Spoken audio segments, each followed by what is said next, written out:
careful, Chief. That elite was an ultra. Okay. Ouch, I just bumped my head. How am I supposed to talk with my head split open? Okay, it's cold. Alright, I just went to the temple. Today is Saturday. Hopefully I can have this uploaded by tomorrow.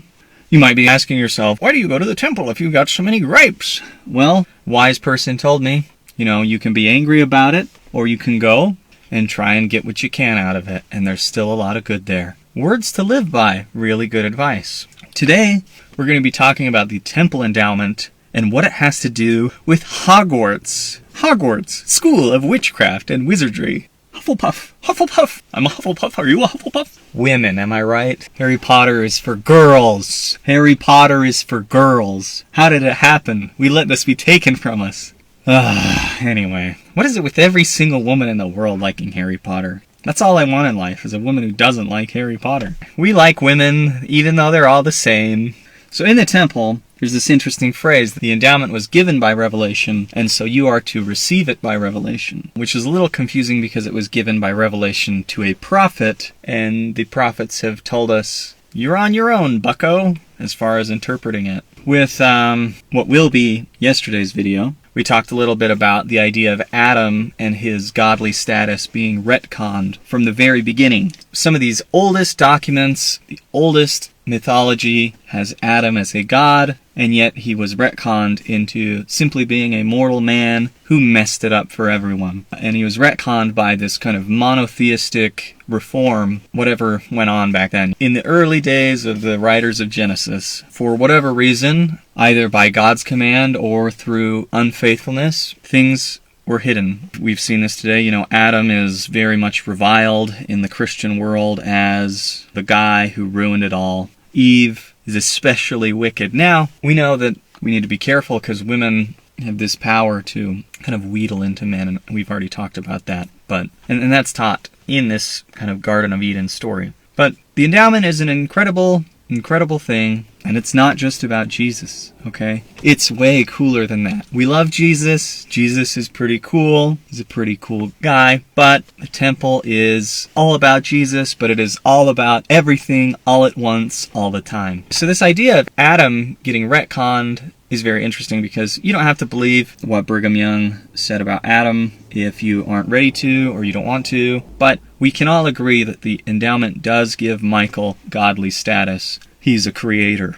He's among the creators. He created the earth. In my opinion, that makes him a god. We can disagree if he's the god, but he is a god, and immediately retconned. And this is going to be me turbo nerding out here, but I don't know much about ancient Sumerian mythology. I do know a little bit about Halo lore because I grew up in the early 2000s. And this idea that humanity is descended from ancient aliens who created these super weapons, the halos. They created the art. Our Bible stories are the stories of this ancient human race. Not alien, but, this ancient human hyper-advanced race. And we, as humans, were marooned on this wretched green planet. It's actually pretty nice. But we were marooned here, and these biblical stories are stories about our past as intergalactic beings, higher forms of life, doomed to reside on Earth among the mud and sticks. And then there's, Master Chief. He's rediscovering this. He's rediscovering humanity's identity as the precursors, which was heavily implied. And then the great and abominable church, 343 Studios, they took over Bungie, and immediately they took out the plain and precious doctrine, the lore, that humans are the precursors, and instead they replaced the precursors with an ugly, gray, snub-nosed, stupid alien race, just to hurt our feelings. And now the Master Chief is fully transformed into a gay black disabled lunch lady, and all is lost, all is vanity. The covenant is broken. Anyway, that's enough of this silliness. The temple didn't just get dispensed out of some celestial ice cream machine into a perfect form. When Joseph explained it to Brigham, he didn't have everything set up correctly, but he did convey the meaning, and he told Brigham, it is now your job to systematize what I have taught you into a ritual, a proper systematic ritual that will dispense the knowledge that I have taught you. And that is what Brigham did. You know, we talk about the garment and how there's this quote from Joseph F. Smith, the prophet's nephew, that we should not change the garment because that is the pattern that was received from the angel. And I think that the word pattern is a little confusing to us because we think of it as a sewing pattern. And I don't think that it is a sewing pattern. I think the angels maybe have bigger problems than sewing templates. They taught Joseph what a garment was and what it meant and what it was for. And then it was up to Joseph, with the help of some women. Women were involved in sewing the actual robes. It wasn't just given to us by an angel. But the women would sew the robes, and we know that the original collars were just put there because that's how clothes are made. And the women said, hey, this garment will be, more finished, more durable. It'll just be a better piece of clothing if we add this collar to the sewing pattern. But there is the pattern, the actual template as to what it means. And we talked about how these sacrament prayers are also a pattern, or perhaps the baptismal prayers are a pattern that doesn't necessarily have to be followed word for word. I think that it's good that we follow it word for word. Just because we're a huge church, we don't want to induce schism or fragmenting or confusion of any kind. So it's good that we follow word for word, but that is not the point. I mean, when you go to a Spanish ward, they do say the prayer in Spanish. Translation isn't perfect. It is a pattern. Got it? So it is not a sewing pattern, but it is more of a divine template. And the reason why the ritual or the article of clothing or whatever has any meaning at all is because of what it means, what it symbolizes. And if you're interested in ritual without meaning, we tend to call that mental illness, like OCD has kind of all these strange, meaningless rituals. We've talked about how a lot of the schisms in what we call Judaism, a lot of these different Jewish groups, they disagree on what rituals mean, but they all agree on what the ritual is. And as long as you do the ritual correctly, they don't really care. They can all get along. And that is very interesting. That is spirit of the law, letter of the law. We've talked about all this. This should be, a little bit of a review. The Sabbath was made for man, not man for the Sabbath. And what Christ was teaching here is that these things are divine patterns that are meant to elevate man and help man on his journey. They are not guardrails, walls, prisons, cages, chains. They are not those sorts of things. They are steps. Quite literally, they are stairs or steps to heaven in this heavenly ascension. So, as far as what do the robes mean, I have no idea. This is a huge problem because we do not write down what these things mean because they are sacred. We do not talk about them, and they're only to be understood through revelation, which means that the meaning seems potentially lost. What do the robes actually mean? Someone made them. A woman actually sewed the robes, the first set of robes, both the garment and the temple robes. And Joseph looked at them and said, that will do. That will suffice. That conveys what we need to do here. There's a lot of folklore, oral tradition about what the robes mean. And you can find these guys who say, yeah, I know exactly what the robes mean. And they're like, oh, this is really interesting. And then it's like, now read my other book where I translate the sealed portion of the Book of Mormon. It's 15 pages long. And it's like, what the heck?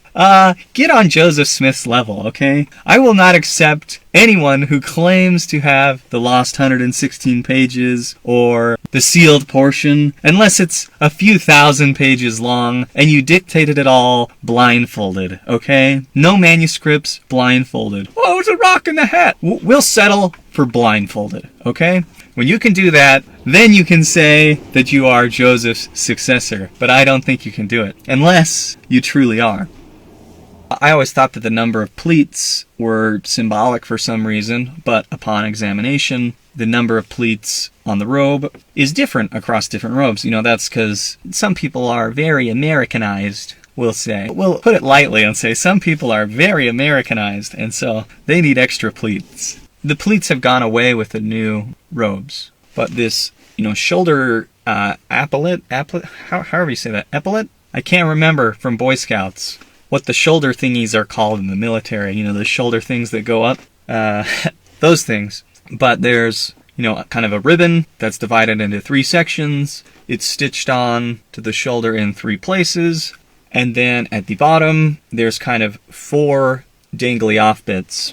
And I've heard various interpretations of this. They say, you know, when it's on the left shoulder, the 4 dangly off parts are representative of 12 tribes of Israel, because there's 3 sections of ribbon, 4 dangly off bits, 12 tribes of Israel, and then, you know, it's stitched in 3 places, or rather there's 3 sections, is a better way of putting it. There's kind of these 3 sections. That's the 3 patriarchs, Abraham, Isaac, Jacob. So we have 12 tribes of Israel, 3 patriarchs, and then there's this string, which we'll get to. There's this string that connects to the hat. I don't know what that could be. If the 12 tribes interpretation is correct, it's kind of reminiscent of this idea of a pillar of fire that guides you by the night, or, you know, a cloud. You know, clouds aren't strings, but a pillar of fire, which connects to your crown, your hat. People like to make fun of it and say, oh, it's like a baker hat. It looks like the Pillsbury Doughboy. And it's like, it kind of does. It also kind of looks like a turban. It also kind of looks like a crown. It looks like a mitre. It looks like a priestly hat, a graduation hat. They have those flat boards. And the temple is very much a school. There's 3 bows stacked on top of each other.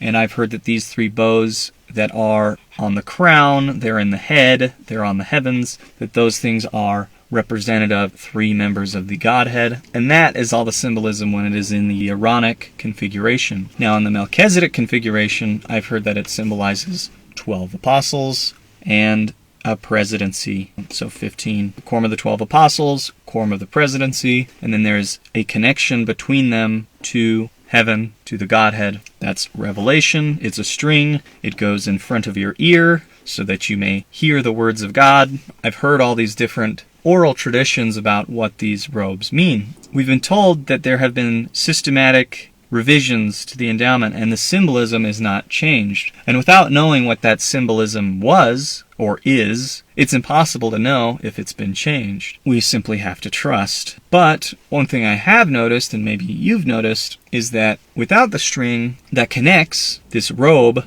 to the head, it seems to immediately slip off the shoulder, seems to fall immediately. And I sure hope that isn't symbolic of anything. And unfortunately, I have found no authoritative sources on what any of this robe stuff means. As soon as I find something that's, this is maybe an authoritative source, dig a little deeper, it's some guy who claims that he translated the sealed portion, or, it's just posted on some anti-Mormon website. It's something that some disgruntled member who left the church said that they heard once. But I've heard them all in multiple places, from faithful sources and from non-faithful sources and from eccentric sources. Maybe there's some truth to all that, this idea of it being revelation that connects priesthood to the head. And the head, as we know, father, the patriarch, is the head of the family. He guides the family.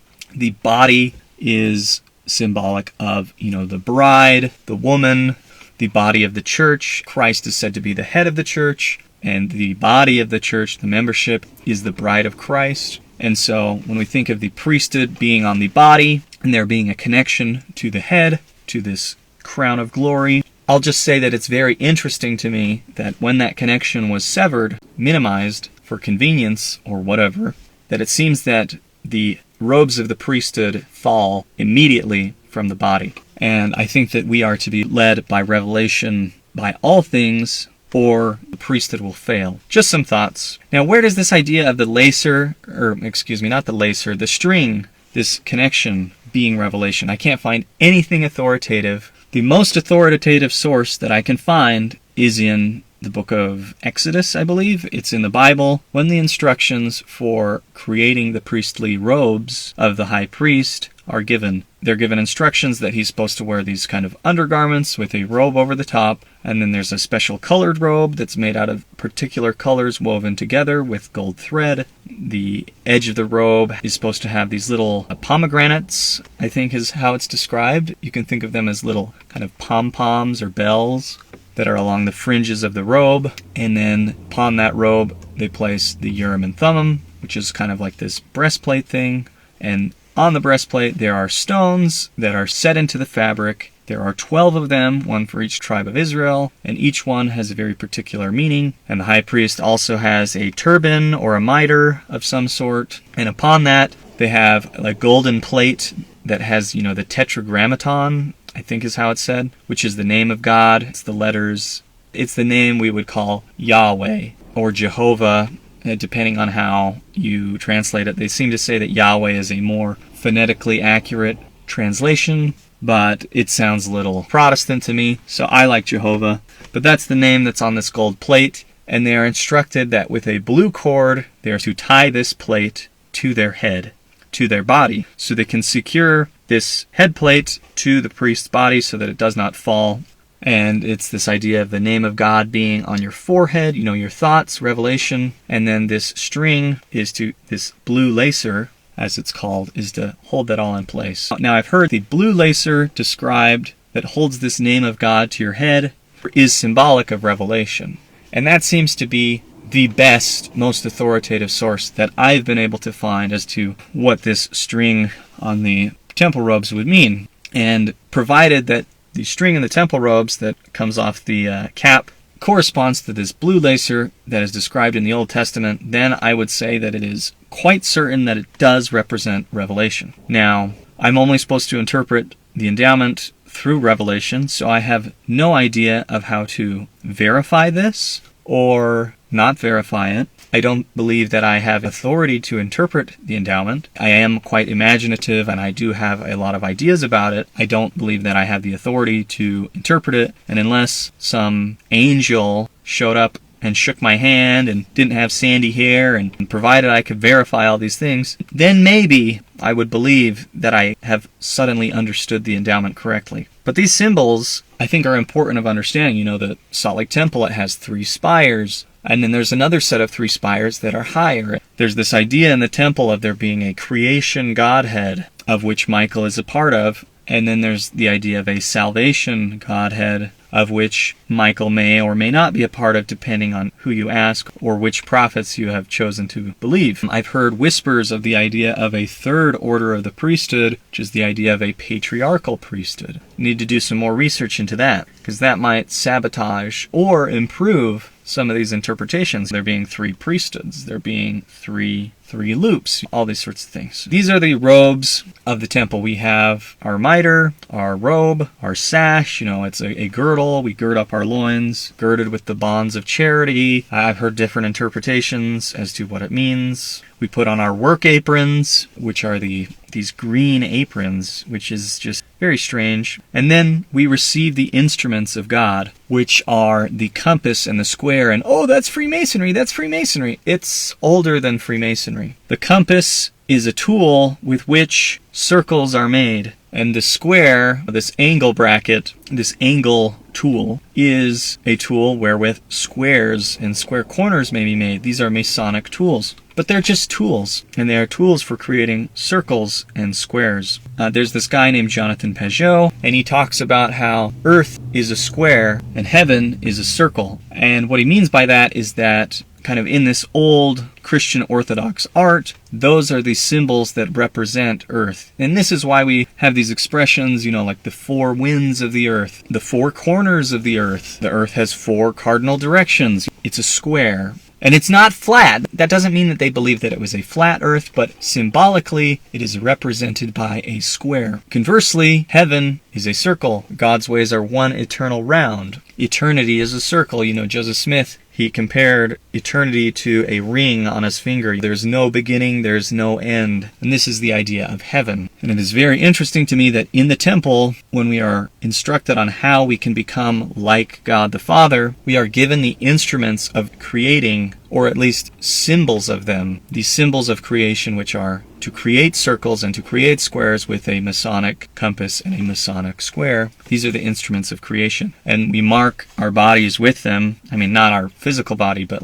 we're to wear these marks throughout our life. I've seen an old painting of God, creating the earth, and he's holding a compass. So these symbols are much older than Freemasonry, unless Freemasonry is much older than we think it is. Say it comes from Nephite culture or something like that, and it's actually far older, but they're ancient symbols. Circles, squares. I believe I've talked about Pythagoras before, but you got to be crazy if you think that Pythagoras was merely this guy who really liked triangles, okay? It wasn't just so we could build strong bridges. I don't think that's what they were thinking about. They were trying to discover the mysteries of godliness, for lack of a better term. The way they thought about the world is that if they could discover something about these mathematical ratios between circles and squares and triangles, that they would discover something about existence, about the world itself, that this fractal nature to reality in which things kind of repeat. And if you can learn something about one part of the world, those principles will likely apply elsewhere. The Pythagoreans were more like a cult, a religion, who was trying to discover things about the world, about circles, about squares, about triangles. They're trying to discover these sorts of ratios.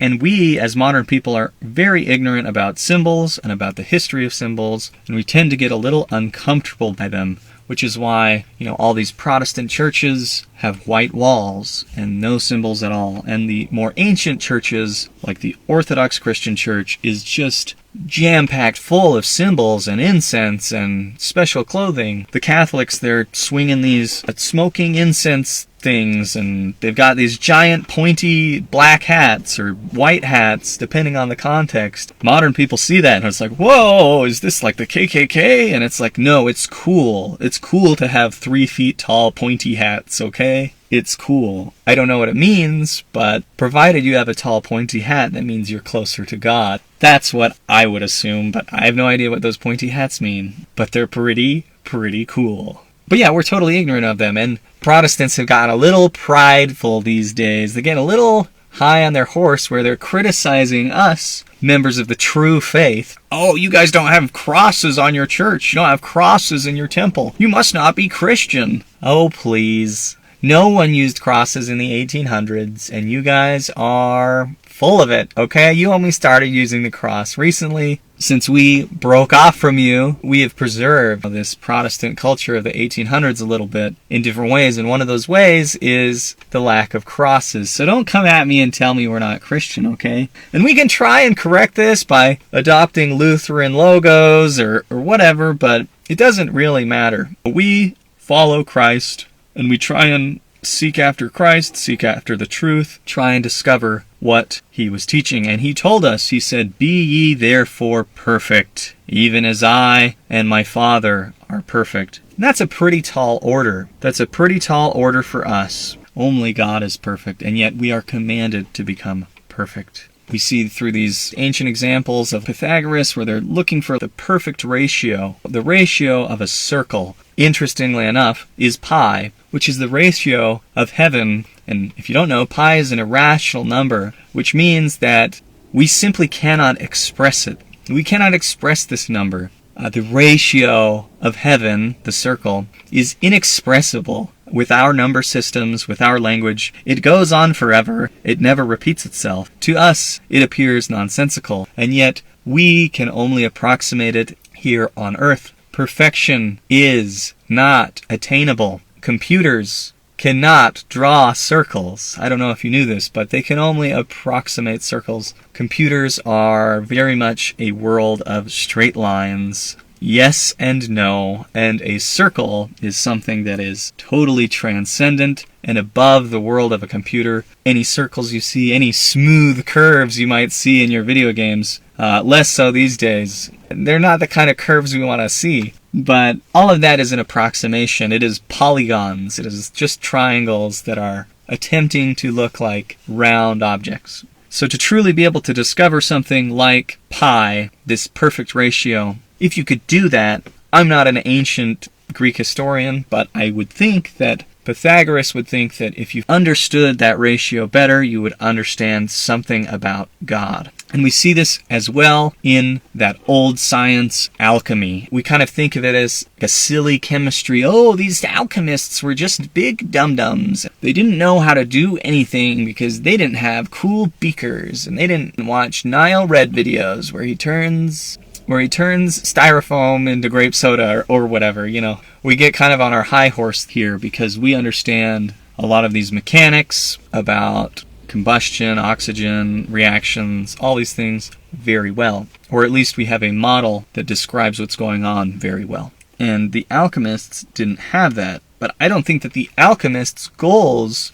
were to turn styrofoam into cherry soda or plastic gloves into grape soda. These weren't their goals. Their goal was to turn base metals like, mercury or lead into gold and silver, which are more heavenly metals. A lot of these alchemical recipes were steeped in all this impenetrable jargon. We talked about jargon in my What is Translation episode, that the ancients, have this jargon. We have a jargon, a scientific jargon. It's pretty dense, it's pretty esoteric if you are not entrenched in what, atomic theory is or whatever. But the alchemists, they had a special language for talking about things. And there's this book called The Secret of Secrets. I don't have my physical copy with me.